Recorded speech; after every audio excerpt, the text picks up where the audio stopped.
मध्य पूर्व की धरती पर जो कुछ भी चल रहा है वो सिर्फ दो देशों का आपसी विवाद नहीं है। ये एक ऐसा भू-राजनीतिक भूकंप है जिसके झटके आज इस वक्त पूरी दुनिया महसूस कर रही है।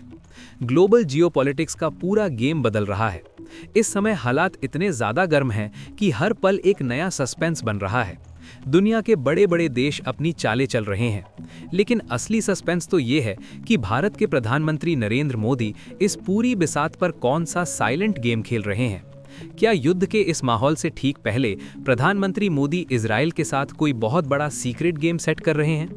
क्या भारत ने इजराइल की गुपचुप तरीके से कोई ऐसी मदद कर डाली है जिसने पूरी दुनिया के सुपर पावर्स के होश उड़ा दिए हैं?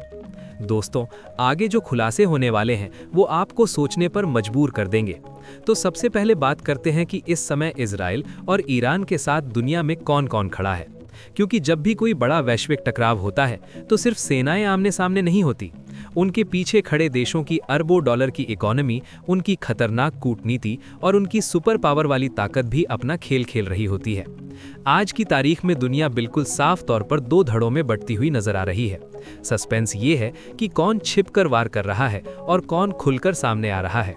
इजराइल की बात करें तो उसकी ताकत का सबसे बड़ा पिलर उसके पश्चिमी सहयोगी देश हैं। अमेरिका आज इजराइल के साथ एक चट्टान की तरह खड़ा है।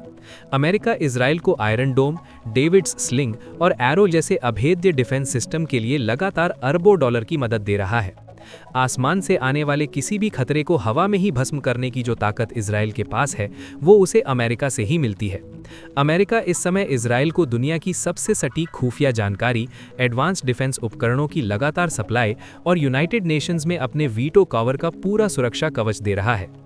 लेकिन क्या सिर्फ अमेरिका इजराइल के साथ है? बिल्कुल नहीं।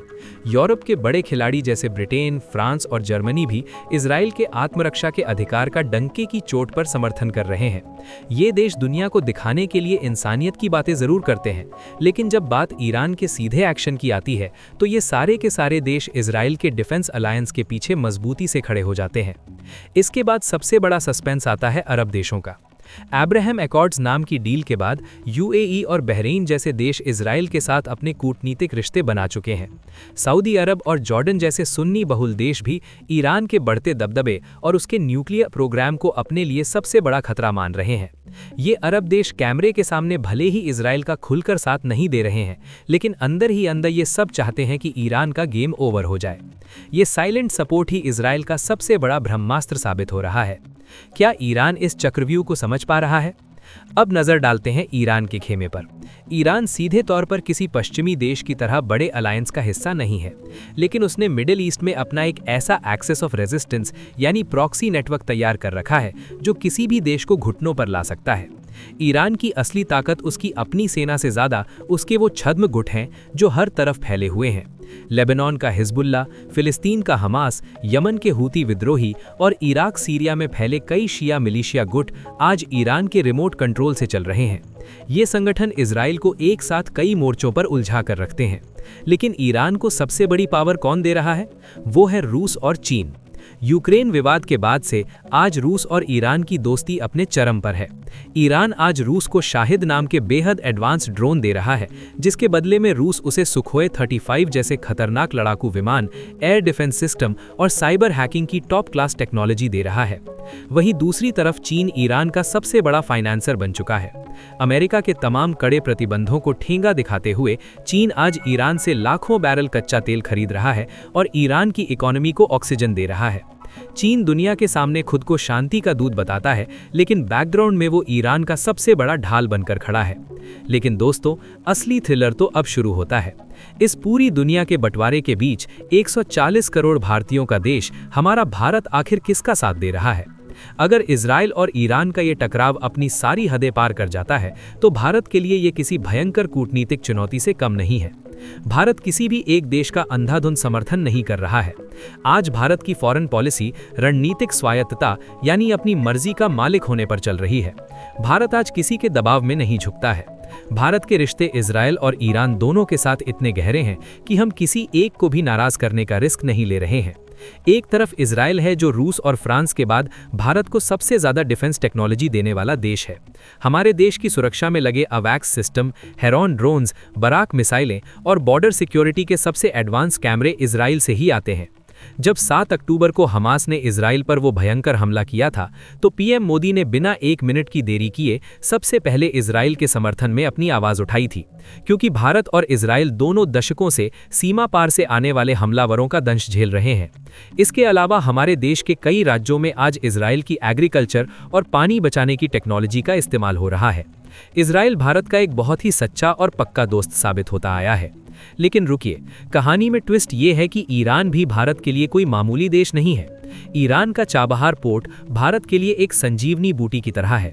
ये वही पोर्ट है जो हमें पाकिस्तान को पूरी तरह से बाईपास करते हुए सीधा अफगानिस्तान, सेंट्रल एशिया और यूरोप तक पहुंचने का रास्ता देता है। अभी हाल ही में साल 2024 से 25 के दौरान भारत ने इस पोर्ट को 10 साल तक चलाने का एक ऐतिहासिक एग्रीमेंट साइन किया है। इसके साथ ही ईरान हमेशा से भारत के लिए कच्चे तेल का एक बहुत बड़ा और सस्ता सोर्स रहा है। भले ही अमेरिका के दबाव में हमने तेल खरीदना कम किया हो, लेकिन ईरान हमारी एनर्जी सिक्योरिटी का एक बहुत बड़ा बैकअप है। भारत और ईरान के बीच सदियों पुराने सांस्कृतिक रिश्ते भी हैं, इसलिए भारत ईरान को भी अपना दुश्मन नहीं मान सकता। तो फिर मोदी सरकार का फैसला क्या है? भारत इस समय एक ग्लोबल लीडर की तरह व्यवहार कर रहा है। भारत लगातार डी-एस्केलेशन यानी तनाव को कम करने की बात कर रहा है। यूनाइटेड नेशंस में अगर कोई भी एक तरफा फैसला आता है तो भारत वहां बड़ी ही चालाकी से वोटिंग से बाहर हो जाता है। भारत इजराइल की सुरक्षा का पूरा सपोर्ट करता है, लेकिन साथ ही ईरान पर किसी भी सीधे हमले का विरोध भी करता है। ये है भारत की पावरफुल डिप्लोमेसी। लेकिन अब उस सवाल पर आते हैं जिसका इंतजार आप सब कर रहे हैं। क्या सच में पीएम मोदी ने इजराइल ईरान टेंशन के बीच कोई सीक्रेट गेम खेल दिया है?